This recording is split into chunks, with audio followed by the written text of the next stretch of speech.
नमस्कार दोस्तों। राजेश मुजफ्फर सर्रा में आप सभी का स्वागत है। अगर आप चैनल पे नए हैं तो चैनल को लाइक, सब्सक्राइब और वीडियो को लाइक और शेयर ज़रूर करें। तो आज मैं आपको ले चलता हूँ भगवान बुद्ध उनका धम्म पार्ट 4 में। आज की हेडिंग है राजा शुद्धोधन के घर सिद्धार्थ का जन्म।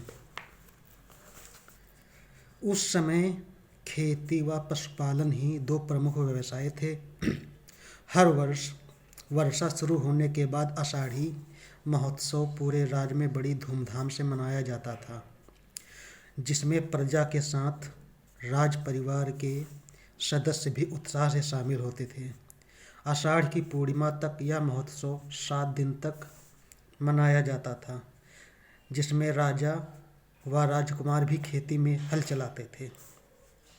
इस बार यानी महामाया ने इस उत्सव को बहुत ही हर्ष उल्लास व उमंग के साथ भव्य रूप से मनाने का तय किया, लेकिन महामाया के आदेश के अनुसार इस बार सुरा, मेरे, पेय आदि नशीली चीज़ों के प्रयोग पर पूरी तरह से रोक लगाई गई।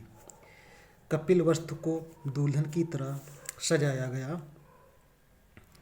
फूल मालाओं की महक और तरह तरह की सुगंधों से नगर सरोबोर हो नगरवासी आषाढ़ महोत्सव के उल्लास और उमंग में मग्न थे।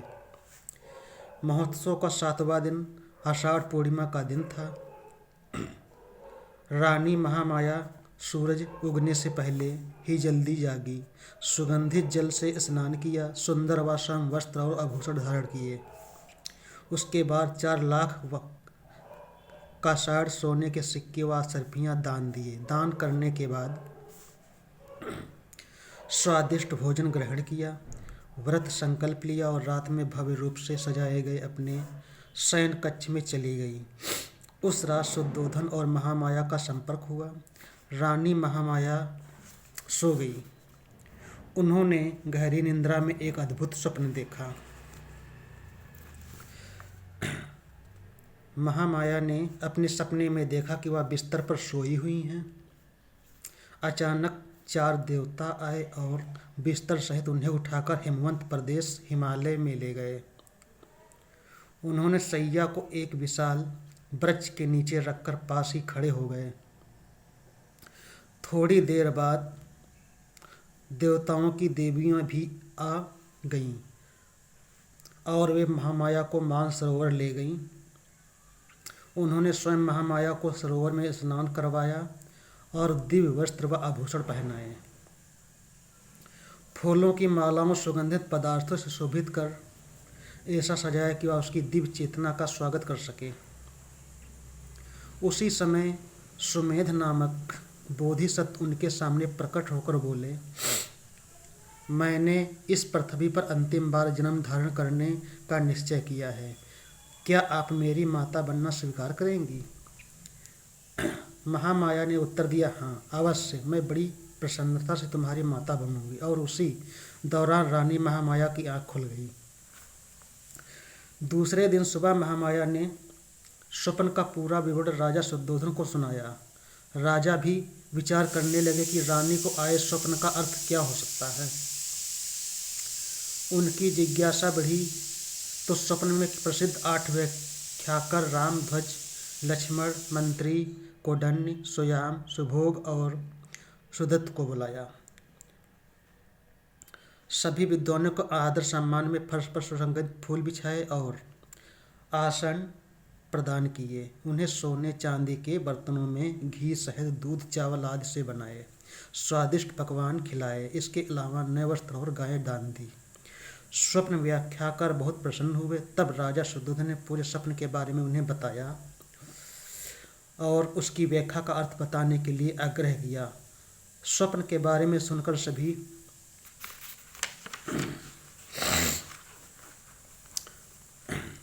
विद्वानों ने एक मत होकर राजा को बताया, महाराज आप चिंता न करें, महामाया ने गर्भ धारण किया है और उनकी कोख से एक पुत्र का जन्म होगा। यदि वह राजकुमार महलों में रहेगा तो चक्रवर्ती सम्राट बनेगा और यदि ग्रह त्याग कर सन्यासी होगा तो वह बुद्ध बनेगा। तथा संसार के अज्ञान के अंधकार का नाश कर जगत का कल्याण करेगा। यह सुनकर राजा शुद्धोधन एक और प्रसन्न हुए, लेकिन पुत्र के सन्यासी होने की बात पर चिंतित भी हो गए। जैसे तेल से भरे प्याले को हथेली पर रखकर चलते हुए कोई बहुत सावधानी रखता है। देवी माता महामाया बोधिसत्व को 10 महीने तक अपने गर्भ में धारण किए रहीं। जब वह संतान को जन्म देने वाली थी तो राज की प्रजा भी बहुत प्रसन्न थी। उस समय परंपरा यह थी कि पहला बच्चा पिता के घर की बजाय ननिहाल में होता था, यानी स्त्री का पहला प्रसव ससुराल में न होकर पीहर में होता था। अतः प्रसव का समय पास ही आने पर महामाया ने देवदाह नगर में अपने माता पिता के गृह जाने की इच्छा प्रकट की और राजा ने इसकी पूरी तैयारी कर बड़े व्यवस्था रूप से की। कपिलवस्तु से कोली राजा के देवदाह तक का सारा रास्ता आरामदायक और सुविधाजनक बनवा दिया। महारानी सोने से बड़ी जड़ी हुई पालकी में विराजमान होकर कई सेवकाओं और अग्रक्षों के साथ अपने पीहर की ओर चल पड़ी। रास्ते में जरूरी के विशेष प्रबंध के साथ सभी जन उत्साह, उमंग व प्रसन्नता आगे बढ़ते जा रहे थे। रास्ते में हरा भरा लुम्बिनी वन आया। चारों ओर सुगंधित फूलों की सतरंगी छटा छाई हुई थी। पेड़ फलों से लदे हुए थे। सुंदर रंगों वाले असंख्य भंवरे मनभावन गुंजन कर रहे थे। तरह तरह के पक्षी कलरों का चहचहा रहे थे। पक्षी भ्रमर सभी मधुर तान छोड़ रहे थे। हल्की बहती हवाएं साल वृक्ष की शाखाओं से अटकेलियां कर रही थीं। यह मनभावन प्राकृतिक दृश्य देखकर पालकी में बैठी महामाया मुग्ध हो गई और सेवक सेवकाओं से उस मनमोहक वन में कुछ समय आराम करने की इच्छा जताई। रानी के आदेश की पालना में सभी जन वहाँ विश्राम के लिए रुक गए। रानी महामाया पालकी से उतरी और धीरे से चलकर मनोहरी साल वृक्ष के पास पहुंची। हौले से बह रही पवन के बहाव के कारण उस साल वृक्ष की शाखाएं धीरे से ऊपर नीचे हिल डुल रही थी। महामाया ने नीचे आई एक शाखों को पैरों की एड़ियों को ऊपर उठाते हुए दोनों हाथों से पकड़ लिया। संयोगवश हवा के वेग से वह शाखा उसी समय ऊपर की ओर उठ गई। इस हल्के झटके से महामाया को प्रसव पीड़ा होने लगी और उस साल वृक्ष की शाखा पकड़े हुए खड़े उन्होंने एक पुत्र को जन्म दिया। वे तुरंत ही सेवकाओं ने महामाया को संभाला और चारों ओर पर्दा लगाकर सुरक्षित घेरा बना दिया। वह 563 ईसा पूर्व वैशाख महीने से की पूर्णिमा का दिन था। अब अपने पीहर जाने का कोई कारण नहीं रहा और महामाया अपने सेवक सेवकाओं के दल के साथ कपिलवस्तु लौट आई। पुत्र जन्म का समाचार पूरे शाक्य राज्य में फैल गया। शुद्धोधन और महामाया का विवाह हुए बहुत समय हो गया था, लेकिन संतान नहीं हुई थी। पुत्र जन्म पर राज परिवारों के साथ आमजन में बहुत खुशी हुई। राजा ने भोजन, वस्त्र, अन्न, करसापड़ आदि का भरपूर दान दिया। कपिलवस्तु को खूब सजाया और नगरवासियों ने हर्ष व उल्लास से राजकुमार के जन्म का उत्सव मनाया।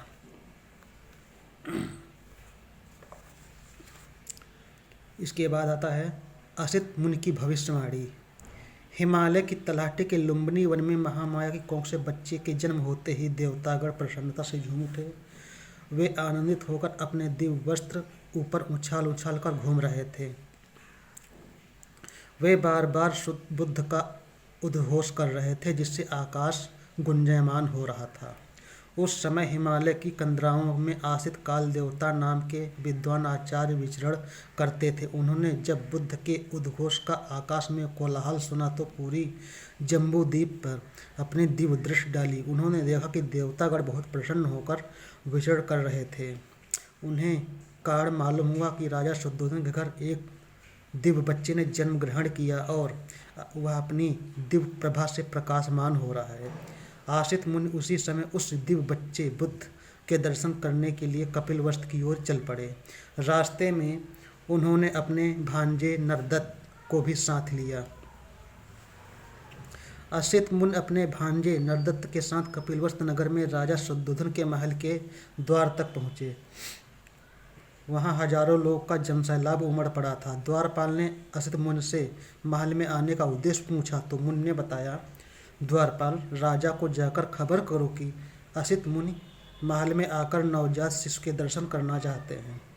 द्वारपाल ने राजा के पास जाकर विनती की, राजन द्वारा एक बुद्ध आचार्य पधारे और वह अपने भेंट करना चाहते हैं। राजा ने प्रसन्न होकर दोनों को आदर के साथ महल में लाने का आदेश दिया। असित मुनि महल के राज के पास पहुँचे, आशीर्वाद दिया और बोले, राजन आपकी जय हो। राजन आपकी जय हो अर्थात दीर्घायु हो। आप अपने राज पर धर्मानुसार शासन करें। राजा ने असित मुनि के चरणों में प्रणाम किया और उन्हें आसन पर विराजमान का आग्रह किया। जब वह आराम से आसीन हो गए तो राजा ने कहा, मुनिवर, मुझे याद नहीं कि इससे पहले भी आपके कई दर्शन हुए हैं। आपके यहाँ तक पधारने का क्या उद्देश्य है, क्या कारण है? असित मुनि ने कहा, राजन, आपको पुत्र लाभ हुआ है और मैं उसके दर्शन करने की प्रबल इच्छा से आया हूँ। राजा बोले, मुनिवर, बच्चा अभी सो रहा है और जैसे ही वह जागेगा मैं उससे स्वयं लेकर आऊँगा। कृपा कर आप थोड़ा इंतजार करें और तब तक आप भोजन आदि वस्त्र ग्रहण कर विश्राम करें। आज के साथ इतना ही। आगे की कहानी होगी अगले एपिसोड में। तब तक के लिए नमस्कार।